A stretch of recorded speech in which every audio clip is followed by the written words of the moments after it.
नमस्कार, prime debate देख रहे हैं आप। आपके साथ मैं हूं दीपक व्यास। प्राइम डिबेट में आज बात होगी भ्रष्ट और लापरवाह अफसरों के खिलाफ मुख्यमंत्री भजनलाल शर्मा के एक्शन की। दरअसल मुख्यमंत्री भजनलाल शर्मा ने एक आईएएस समेत 103 अधिकारियों को निलंबित कर दिया है। वहीं 6 अफसरों को सेवा से बर्खास्त और 11 अफसरों की आजीवन पेंशन पर रोक, साथ ही 108 मामलों में अभियोजन की स्वीकृति भी दी है। यही नहीं, भ्रष्टाचार निवारण अधिनियम की धारा 17A के तहत 37 अन्य प्रकरणों में कठोर कार्रवाई भी की गई है। साथ ही यह भी कहा गया है कि भ्रष्टाचारियों को किसी भी स्तर पर बर्दाश्त नहीं किया जाएगा। दरअसल भ्रष्ट अधिकारियों के खिलाफ एसीबी कार्रवाई तो करती है, लेकिन कई बार अभियोजन स्वीकृति तक नहीं मिल पाती। कई दूसरे आरोप भी सरकारों पर या जो जिम्मेदार है उन पर लगते रहे हैं। ऐसे में आज चर्चा हम इसी मुद्दे पर करेंगे कि क्या भ्रष्ट और लापरवाह अफसरों के खिलाफ ये ताबड़तोड़ कार्रवाई है, क्या भ्रष्टाचारियों को किसी भी स्तर पर बर्दाश्त नहीं किया जाएगा। ये तमाम सवाल है जिन पर आज हम चर्चा करेंगे। हमारे साथ में कुछ खास मेहमान जुड़ चुके हैं, उनका तारुफ आपसे करवा देते हैं, परिचय करवा देते हैं। हमारे साथ में पुष्पेंद्र सिंह राठौर जी जुड़ चुके हैं, पूर्व पुलिस अधिकारी हैं, पूर्व एडिशनल एसपी। बहुत स्वागत है पुष्पेंद्र जी आपका।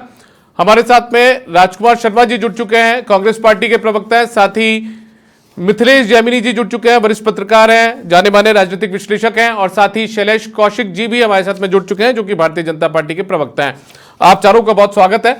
सबसे पहले चर्चा की शुरुआत करते हैं। मिथिलेश जी, मैं सबसे पहले आपसे जानना चाहता हूं सर, आज जो ये जानकारियां सामने आई है कि अब तक की बड़ी कार्रवाई के तौर पर इसे देखा जाएगा।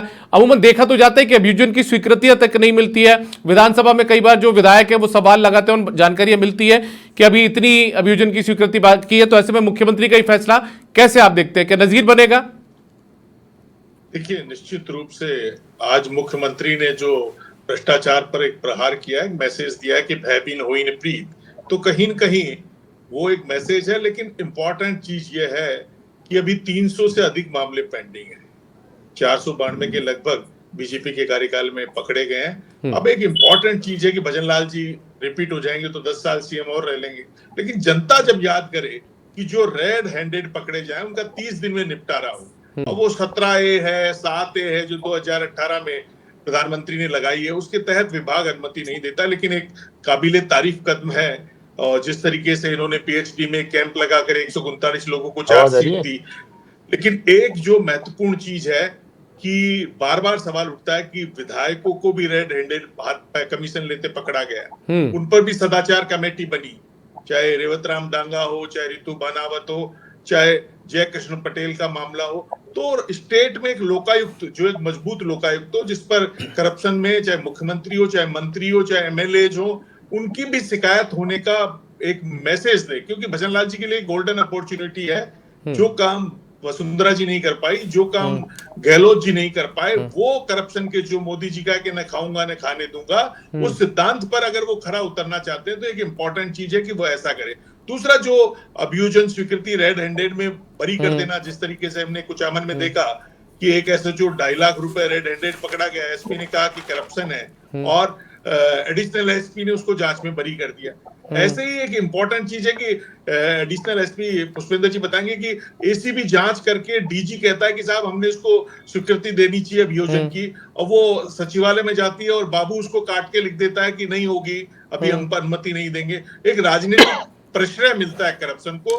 तो एक ऐसा नियम बने कि अगर एसीबी का डीजी मान रहा है कि करप्शन हुआ है तो आय से अधिक वाला मामला जो भी दर्ज होना वो हो। लेकिन कुल मिलाकर जो भजनलाल जी ने काम किया है काबिले तारीफ है। हालांकि पिछली सरकार में भी अशोक गहलोत ने भी काफी अनुमतियां दी थी अभियोजन को, लेकिन राजनीतिक कारण, जिस बीजेपी का एमएलए है, अगर उसके पार्टी का कोई आदमी पकड़ा गया, समर्थित रिश्तेदार पकड़ा गया, तो एक पॉलिटिकल प्रेशर होता है, तो कई सामाजिक प्रेशर हो जाता है, मेरी जाति का है, तो कई मामले हैं। लेकिन एक आईएएस प्रेम सुख बिश्नोई समेत जिस अंदाज में करप्शन पर प्रहार हुआ है, उससे मुझे लगता है कि लोगों में भय होगा। और जिस तरीके से आजीवन पेंशन रोकी गई है, तो कि होता यह है कि जिनकी पेंशन रुकती, जिनको कोर्ट ने मान लिया कि दोषी हैं, उनकी खिलाफ कार्रवाई करना। और कहीं कहीं भजनलाल जी ने साबित कर दिया है, क्योंकि वो खुद ईमानदार हैं। अब तक उनका सब बाजार में भी यही मैसेज है कि भजनलाल एक ईमानदार है, उनका एक भरोसा है कि वो करप्शन के खिलाफ है। तो एक पॉजिटिव साइन है सरकार का। और लेकिन इंपॉर्टेंट चीज है कि जो कांग्रेस के राज में ट्रांसपेरेंसी एक इंटरनेशनल संस्था, उसने कहा था कि राजस्थान करप्शन का अड्डा बन गया है। 2.5 साल में भजनलाल जी को ये तमगा नहीं मिला है। हालांकि मामले कम दर्ज हुए हैं, कांग्रेस के चलिए, कार्यकाल ठीक है। में काफी मैं आता हूं सर वापस आपके पास। और अभियोजन पुष्पेंद्र जी, मैं अब आपसे भी जानना चाहता हूं, क्योंकि आपके एक लंबा अनुभव रहा है राजस्थान पुलिस में नौकरी का। ये अभियोजन की स्वीकृति के मामले जो होते हैं वो कितना अटकते हैं, और ये जो भ्रष्टाचारियों पर कार्रवाई करने में कितना बाधक बनते हैं?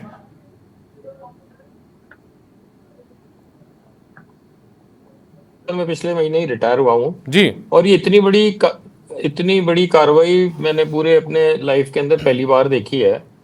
और वाकई में इसको पढ़ के यूं लगा भी कि यार इस बार कुछ काम हुआ है और इसको रेगुलर रखें तो ज्यादा अच्छा रहेगा, क्योंकि इससे इम्पैक्ट आएगा बाजार के अंदर। आप में थोड़ा डर बैठेगा, कुछ काम भी करोगे और कुछ सिस्टमेटिक चीजें होंगी इसके अंदर। इसमें मेरे को एक चीज और अपन भी जोड़ सकते हैं, इसमें 16-17 के भी नोटिस देने चाहिए, क्योंकि कई बार इसमें बरी हो जाते हैं तो फिर बाद में प्रमोशन वगैरह में वापस आगे आ जाते हैं लोग। अगर 16-17 के नोटिस आप दें और उनमें सजा दें तो ये लोग पीछे भी रहेंगे अपने प्रमोशन वगैरह में। जो ईमानदारी से काम कर रहे हैं उन लोगों को फायदा मिलेगा इसके अंदर। और बहुत बड़ा मैसेज ये है, इसका बहुत बड़ा मैसेज जाएगा मेरे ख्याल से, और इसको कंटिन्यू रखना चाहिए सर। ठीक है, ठीक है। राजकुमार शर्मा जी, मैं शैलेश जी के पास जाऊं उससे पहले एक बार आपके पास आना चाहता हूं, क्योंकि आपका रिएक्शन पॉलिटिकल रिएक्शन होगा। किस तरीके से देखते हैं आप? एक लंबी चौड़ी फहरिस्त है, उसमें बताया यह गया है कि एक आईएएस समेत 103 अफसर निलंबित है, 6 बर्खास्त हैं और 11 की आजीवन पेंशन रोक दी है। 108 प्रकरणों में अभियोजन की स्वीकृति दी गई है। दीपक जी, आप जो संख्या बता रहे हैं लंबी चौड़ी, टोटल संख्या शायद 200-300 ही हो रही है। माननीय मुख्यमंत्री जीरो टॉलरेंस की बात करें। जीरो एक बहुत बड़ा शब्द है। जीरो टॉलरेंस बोलने में बहुत आसान लगता है, भारतीय जनता पार्टी की जबान पे आया हुआ है, मुख्यमंत्री जी के जबान पे आया हुआ है। मुख्यमंत्री जी का जो निवास है ना, जो कार्यालय जिसको बोलते हैं सीएमआर बोलते हैं, आज उन्होंने प्रेस कॉन्फ्रेंस की है ना, उसमें भी हड़कंप नहीं मचा है। दूर दराज में बैठे हुए एसएचओ को, एडीएम को, कलेक्टर को, एसपी को, डीजी को, डीआईजी को मैसेज पहुंचे नहीं पहुंचे वो तो बहुत दूर की बात है। सचिवालय के अंदर, नगर निगम के अंदर, जेडीए के अंदर, पानी बिजली के दफ्तर के अंदर भी मैसेज नहीं पहुंचा है। चाहे मिथिलेश जी भाई साहब कितनी बात बोले, चाहे पुष्पेंद्र जी कितनी बात बोले, लेकिन जीरो टॉलरेंस का जो मैसेज है वो एक फिल्मी डायलॉग की तरह बनकर रह गया है। दीपक जी, काम करना पड़ता है। ये भजनलाल जी बहुत भाग्यशाली मुख्यमंत्री है कि इनके ऊपर देश के बड़े प्रधानमंत्री का हाथ है। अपने आप को दुनिया का सबसे बड़ा नेता बताते हैं वो, उनका हाथ है। और जब उनका हाथ किसी मुख्यमंत्री के ऊपर हो और वो केवल बातें ही बातें करे, ये राजस्थान के लिए दुर्भाग्यपूर्ण है। कांग्रेस पार्टी चाहती है जीरो टॉलरेंस पर काम होना चाहिए, क्या वो यूडीसी हो, एलडीसी हो, चपड़ासी हो, नर्स हो, कंपाउंडर हो, टीचर हो, पुलिस हो, कोई और महकमा हो। राजकुमार जी, आपके दौर में जब विधायक सवाल लगाया करते थे तो विधानसभा में बताया जाता था कि 403 की अभियोजन स्वीकृति बाकी है, मिली नहीं है। ये भी 2022-23 के आसपास का मामला है विधानसभा में। दीपक जी, कालीचरण जी भारतीय जनता पार्टी से विधायक आते हैं। हाँ, प्रश्न लगाया था, बिल्कुल।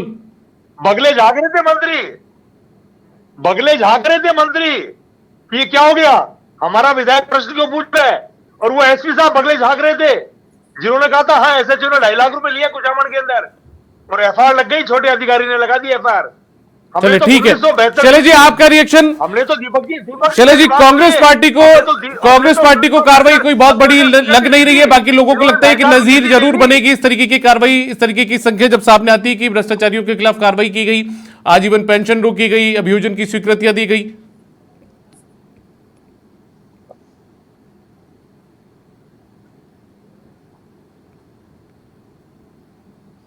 शैलेश जी, आप मेरी आवाज सुन पा रहे हैं? हाँ जी, बोलिए दीपक जी। जी, मैं ये कह रहा हूं कांग्रेस पार्टी को ये तमाम जो कार्रवाइयां की गई है वो कोई बहुत ज्यादा बेहतर नहीं लग रही है। हालांकि कुछ लोगों का कहना यह भी है कि नजीर बनेगी ये जो कार्रवाई हुई है। देखिए दीपक जी, जिसकी जैसी सोच उसकी वैसे परिणाम, और उसके वैसे कांग्रेस की सोच 5 साल लगातार राजस्थान की जनता ने देखी थी। आज जिस तरीके से भजनलाल जी की सरकार पहले दिन से जीरो टॉलरेंस पर काम कर रही है, स्वच्छ, पारदर्शी, भ्रष्टाचार मुक्त प्रशासन सरकार की पहली प्राथमिकता है। और इसका सबसे बड़ा उदाहरण यह है कि एसीबी को पूर्णतः स्वतंत्रता दी गई है काम करने की। एक नई ऊर्जा के साथ एसीबी लगातार, तमाम पैनलिस्ट भी कह रहे हैं कि कार्रवाई दिख रही है। अब भारतीय जनता पार्टी की सरकार में जिस तरीके से आपको देख रहे हैं कि ना तो आईएएस को छोड़ा, ना मंत्री को छोड़ा, पूर्व मंत्री को, ना चाहे बाप के विधायक को उनको छोड़ा, और यहाँ तक कि एसीबी में काम करने वाले आरपीएस को छोड़ा, चाहे वो एक्सीएन हो, डॉक्टर हो, हर व्यक्ति के ऊपर, चाहे वो नेता हो, अफसर हो, सबके लिए सबके साथ एक साथ व्यवहार और एक ही कार्रवाई हो रही है।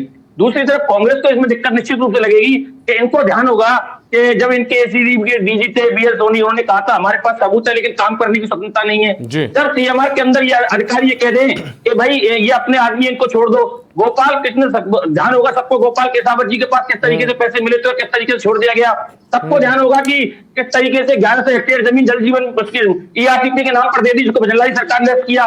सबको ध्यान होगा किस तरीके से पेपर लीक पर भ्रष्टाचार हुआ, जल जीवन मिशन में भ्रष्टाचार हुआ। तो इनकी सरकार तो भ्रष्टाचारों के जमावड़े का एक अड्डा थी, इसलिए इनको इसमें दिक्कत लगेगी। लेकिन भजनलाल जी की सरकार जिस तरीके से लगातार कार्रवाई कर रही है, और वो चाहे वो बाबू हो, चाहे वो आईएएस हो, चाहे वो नेता हो, चाहे वो पूर्व मंत्री हो, चाहे विधायक हो, सबके खिलाफ समान रूप से कार्रवाई कर रही है। इसलिए कह सकते हैं कि इस वक्त जो राजस्थान के अंतर्गत भ्रष्टाचार मिटाओ का नारा है वो जनविश्वास का प्रतीक बन गया है। और जैसे कि अभी कह रहे थे पहले कि भजनलाल जी के ऊपर राजस्थान की जनता को भरोसा है कि एक ऐसे मुख्यमंत्री हैं जिनके राज में भ्रष्टाचार के खिलाफ लगातार कार्रवाई जारी है। आप कांग्रेस पार्टी पर आरोप लगा रहे कि उनके राज में एसीबी पर कंट्रोल किया जाता था, पिक एंड चूज का फॉर्मूला था। मैं कह रहा हूं खुद बीएल सोनी जो डीजी थे उन्होंने कहा था इस बात को कि हम पर सबूत से कार्रवाई नहीं करने दी गई, चाहे पेपर लीक के सबूत हो, चाहे तमाम अधिकारियों के खिलाफ सबूत हो। तो इनके सीएमआर के अंदर कहा जाता था कि अपने आदमी छोड़ दो। ये खुद डीजी जो डीजी थे बीएल सोनी, उनके स्टेटमेंट थे उस वक्त। लेकिन ये बातें भारतीय जनता पार्टी के कार्यालय में बैठकर कही गई थी, मुझे जहां तक याद है। देखिए भारतीय जनता पार्टी के कार्यालय में नहीं, उससे पहले भी उन्होंने कहा था जब उसके जो नौकरी दौर के हमको काम करने पर रोकने पर दबाव था, हमको काम करने नहीं दिया जाता था, ये तमाम तरीके की बातें कही गई थी। और तमाम इनके ओएसडी भी कहते हैं, अब ये कहते हैं कि वो ओएसडी गहलोत है तो कांग्रेस में ओएसडी आर्मी और कांग्रेस का सिंबल लगाकर बोलते हैं कि ओएसडी लोकेश शर्मा, वो भी तब भी कहते हैं तमाम तरीके के भ्रष्टाचार देते हैं वो। ठीक है, मैं पुष्पेंद्र जी से जान लेता हूँ, उनका भी एक लंबा अनुभव है। पुष्पेंद्र जी, ऐसा होता है कि सरकारों में अभी कह रहे थे कांग्रेस पार्टी की सरकार थी, तब बीएल सोनी जी ने आरोप लगाया था उस सरकार के लिए कि वहां उस समय ऐसा देखने को मिलता था, तो पिक एंड चूज का फॉर्मूला होता है क्या? सर क्या होता है, अपनी अपनी सरकारों में लोगों के अपनी अपनी प्रायोरिटीज होती हैं सर। इसमें बीजेपी कांग्रेस का नहीं करना चाहिए अपने को। भजनलाल सरकार ने या भजनलाल जी ने इतनी बढ़िया चीज शुरू की है सर, इसको मेंटेन करेंगे लोग बाग, क्योंकि अब ये स्टैंडर्ड तय हो गया है सर। ये अब इससे नीचे ये जा नहीं सकते हैं सर। ये अब छोटी छोटी बातों पे भी इनको बर्खास्त करना पड़ेगा सर। अब ऐसा नहीं है कि सब ऐसा कर दिया था वैसा, ठीक है पहले कुछ होता होगा, कुछ बात हो गई होगी और रह गया होगा, कुछ चीजें रह जाती हैं सर, लेकिन अब बहुत अच्छा स्टैंडर्ड तय किया है सर। अब आपको काम करना पड़ेगा और ईमानदारी से काम करना पड़ेगा और रिजल्ट देने पड़ेंगे सर आपको। अब पुरानी बातों को छोड़ के अपने को नया चलना चाहिए कि नया काम अच्छा हुआ है तो अपने को अप्रिशिएट मतलब सही रास्ते पर है अब भ्रष्टाचार के खिलाफ है सर, भ्रष्टाचार के खिलाफ सही रास्ते पर अब। हाँ, मुझे ऐसा लगा आज के आदेश से, मुझे ऐसा लगा सर। अब पहले बहुत सारी मजबूरियां और कुछ होती होंगी सरकारों की भी सर, तो वो अपन उसमें नहीं जाना चाहते, पर अभी बहुत अच्छा काम हुआ है और अभी इसको मेंटेन करना चाहिए सर। ठीक है मिथिलेश जी, अभी आपने सुना सर, ये जिस तरीके से राजकुमार जी को ये बहुत कार्रवाइयों में दम तो नहीं लगा, लेकिन शैलेश जी ने बीएल सोनी जी का उदाहरण भी गिना दिया कि उन्होंने किस तरीके की बातें कही थी, सबने सुनी थी, पूरे राजस्थान ने सुनी थी। आपको लगता है कि ऐसा होता था उस समय? देखिए, अटल बिहारी वाजपेयी ने एक बात कही थी, सत्ता का चरित्र एक जैसा होता है। आज 250 साल में जो कार्रवाई की है, अभी 300 अभियोजन की स्वीकृति देना पेंडिंग है भजनलाल जी के लिए। दूसरी इंपॉर्टेंट चीज ये है कि देवी सिंह शेखावत के भाई गोपाल सिंह शेखावत पर क्यों आपने रहम बरसाया, क्यों आपने पीएचडी में एनआर कुमावत को बख्शा, क्यों आपने जोधपुर में 3 इंजीनियर जिनको 1 साल हो गया 10 करोड़ का गलत पेमेंट कर दिया कंपनी को, 10 करोड़ रुपए वापस दे दिया, उनके अभियोजन की स्वीकृति क्यों नहीं दी?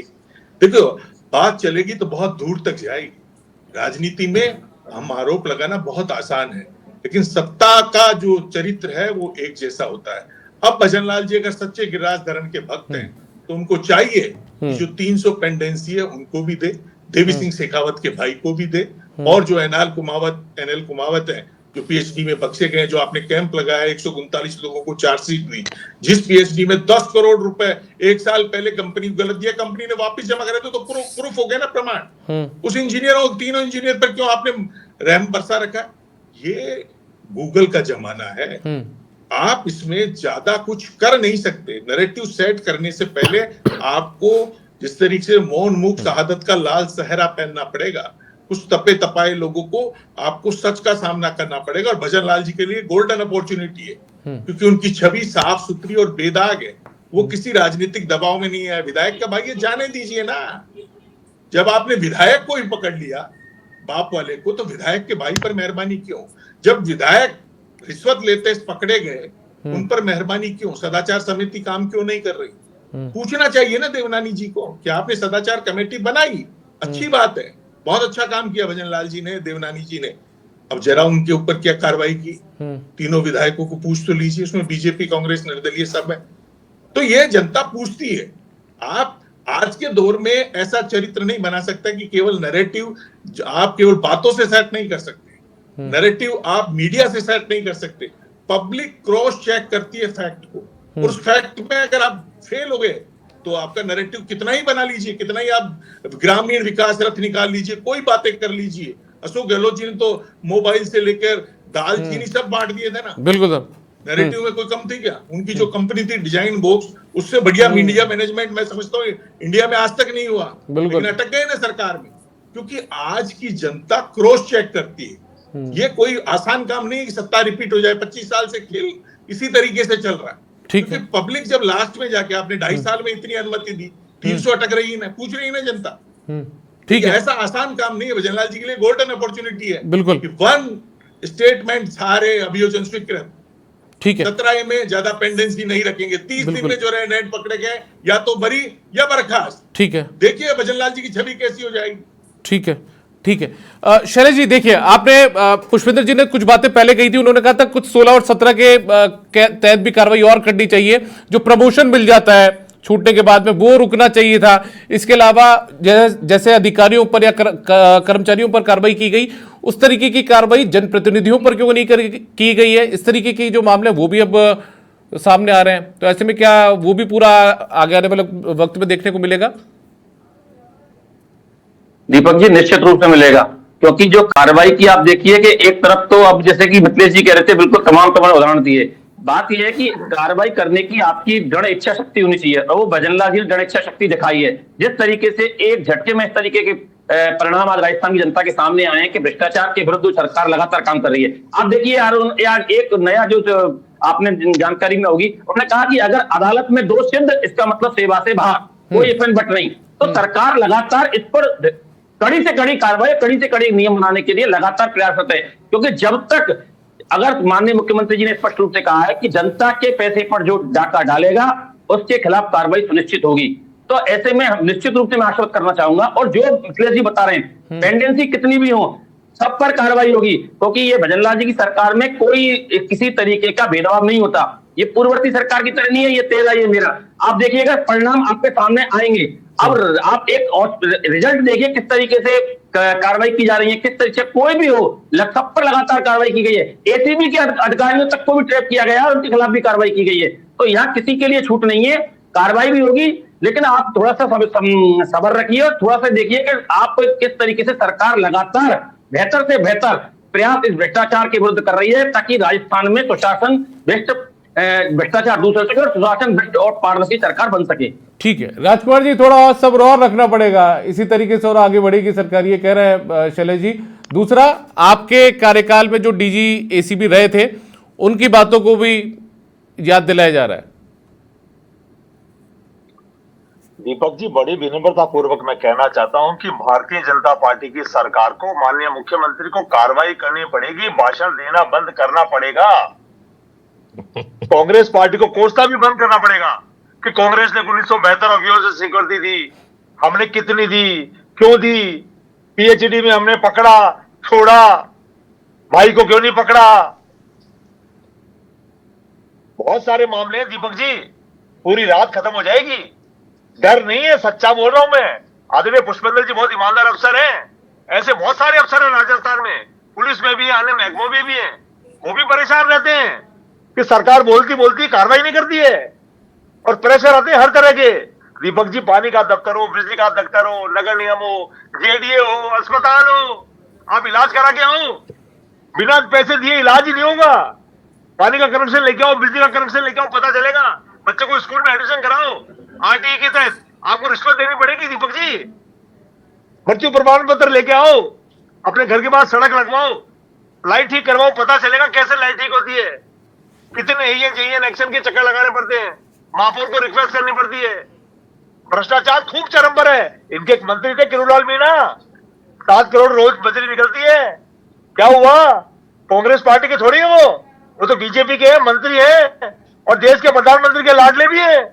हाथ हिलाया था दोनों ने जीप के अंदर खड़े होकर, दौसा के अंदर। सुनिए राजकुमार जी, लेकिन राजकुमार जी BL सोनी जी की बातें तो आपको भी याद होगी ना? राजकुमार जी BL सोनी जी की बातें तो आपको भी याद होगी। दीपक जी मैं मेरी बात पूरी कर लूं। नीट परीक्षा के अंदर स्पीकर वाले मामले में 9-10 दिन तक घूम रहे थे, एसएलजी को बोल रहे थे रुक तो जाओ। क्या कार्रवाई करी? आरपीएससी पकड़ ली क्या पूरी? आरपीएससी भंग करेंगे कर दी क्या? पाताल में चले गए क्या? बड़े मगरमच्छ पकड़ लिए क्या? पेपर लीक करने वाले जितने भी लोग हैं, कांग्रेस पार्टी बार बार कह रही है पकड़ो, छोड़ो मत किसी को भी, अपराधी छोटा हो चाहे बड़ा हो। पकड़ लिए क्या? आरपीएससी पूरी पकड़ ली क्या? क्या बात करेंगे दीपक जी? भारतीय जनता पार्टी की कथनी और करने में रात और दिन का अंतर है। मैं राजस्थान के मुख्यमंत्री आदरणीय भजनलाल जी को सम्मानजनक मैं उनसे निवेदन करना चाहता हूं, भ्रष्टाचार पर कार्रवाई करिए। पूरा विपक्ष, पूरी कांग्रेस पार्टी दोनों हाथ खड़े करके आपके साथ खड़ी है, लेकिन कार्रवाई तो करिए, बोलिए मत। जो भी आपको पकड़ो। पेपर लीक को लेकर एसआईटी भी तो इसी सरकार ने बनाई सर। डरो मत। जब राहुल गांधी ने कह दिया कि डरो मत, फिर डर किससे रहे? राजकुमार जी पेपर लीक को लेकर एसआईटी भी तो इसी सरकार ने बनाई थी। क्या करें एसआईटी का? दीपक जी एसआईटी का क्या करें? पकड़ लिए सारे अपराधियों को। वो पीएचडी के जल जीवन मिशन के अफसर घूम रहे हैं, उनको तो अब नहीं पकड़ा जा रहा है और जमानत नहीं हो रही आगे पीछे से। सर पकड़ के तो लाए, सुबोध अग्रवाल को पकड़ कर तो लाए। कर क्या रही है सरकार? सरकार कर क्या रही है दीपक जी? मैं आपको ठीक है शैलेश जी, आप इनकी बातों का जवाब देना चाहेंगे? नहीं है, कर रही है दीपक जी, सच्चाई की बात है। संक्षिप्त में शैलेश जी, संक्षिप्त में, मेरे पास समय की कमी है सर। प्रधानमंत्री बोले। शैलेश जी जी दीपक जी, आखिरी टिप्पणी आपकी सर संक्षिप्त में।